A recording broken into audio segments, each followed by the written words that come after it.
Good morning. My name is Travis O'Brien. Today I will be reading The Lorax by Dr. Seuss. This book was published in 1971, and the reason I chose this book is because of the concepts of sustainability and conservation that it teaches. We as humans are responsible for the world we live in, and we are responsible for the creatures that live here. And this book teaches that concept and reaffirms those principles. We will start the book by a young boy going to see the Onceler, who has a story to tell regarding where the Lorax and all of his friends have gone. The Onceler's story begins like this. Way back in the days, when the grass was still green, and the pond was still wet, and the clouds were still clean, and the song of the Swammy Swan sung out in space. One morning I came to this glorious place, and I first saw the trees, the truffula trees, the bright-colored truffula trees, mile after mile in the fresh morning breeze. And under the trees I saw the brown barbaloots, frisking about in their barbaloot suits, and as they played in the shade and ate truffula fruits, from the rippleless pond I could hear the humming fish humming while splashing around. But those trees, those truffula trees, all my life I had been waiting for trees such as these. The touch of their tuft was softer than silk, and they had the sweet smell of fresh butterfly milk. I felt a great leaping of joy in my heart, and I knew just what to do. I unloaded my cart. In no time at all, I had built a small shop, and I chopped down one truffula tree with one chop. And with great skillful skill and great speedy speed, I took the soft tuft, and I knitted a thneed. The instant I'd finished, I heard a gazoop. I looked. I saw something pop out of the stump of the tree I had chopped down. It was sort of a man. Describe him? That's hard. I don't know if I can. He was shortish and brownish and mossy, and he spoke with a voice that was sharpish and bossy. "Mister," he said with a sawdusty sneeze, "I am the Lorax. I speak for the trees.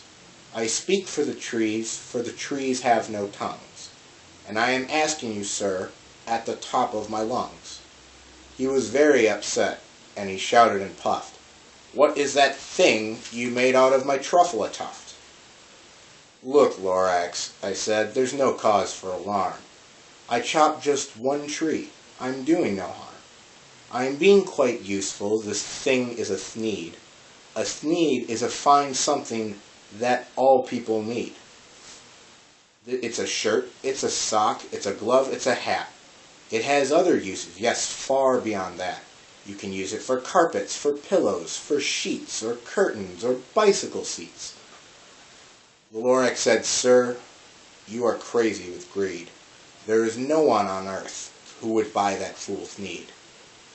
But at the very next minute I proved he was wrong, for just at that minute a chap came along, and he thought the thneed I had knitted was great, and he happily bought it for $3.98. I laughed at the Lorax. "You poor stupid guy, you can never tell what some people will buy." And in no time at all, in the factory I built, the whole Onceler family was working full tilt. We were knitting thneeds just as busy as bees, to the sound of the chopping of truffula trees. And at that very moment, we heard a loud whack.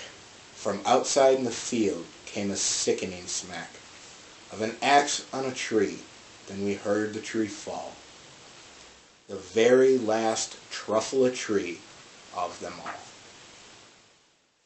No more trees, no more thneeds, no more work to be done. So in no time, my aunts and uncles, everyone, all waved me goodbye. They jumped into their cars and drove away under smoke-smuggered stars. Now all that was left beneath the bad-smelling sky was my big empty factory, the Lorax, and I. The Lorax said nothing, just gave me a glance. Just gave me a very sad, sad backwards glance, as he lifted himself by the seat of his pants. I'll never forget the grim look on his face when he hoisted himself and took leave of this place, through a hole in the smog without leaving a trace. And all that the Lorax left here in this mess was a small pile of rocks with one word: unless. Whatever that meant, well, I just couldn't guess. That was long, long ago, but each day since that day, I've sat here and worried away. Through the years, when my buildings have fallen apart, I've worried about it with all of my heart. But now, says the Onceler, now that you're here, the word of the Lorax seems perfectly clear. Unless someone like you cares a whole awful lot, nothing is going to get better. It's not. So, catch, calls the Onceler, and he lets something fall. It's a truffula seed. It's the last one of all. You're in charge of the last truffula seed, and truffula trees are what everyone needs. Plant a new truffula, treat it with care. Give it clean water, and feed it fresh air. Grow a forest, protect it from axes that hack. Then the Lorax and all of his friends may come back.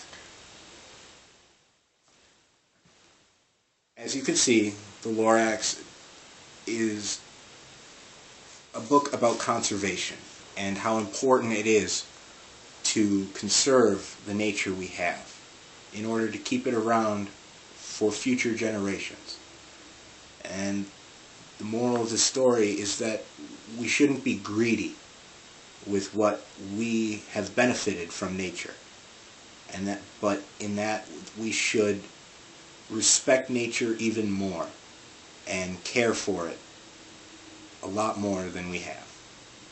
Thank you.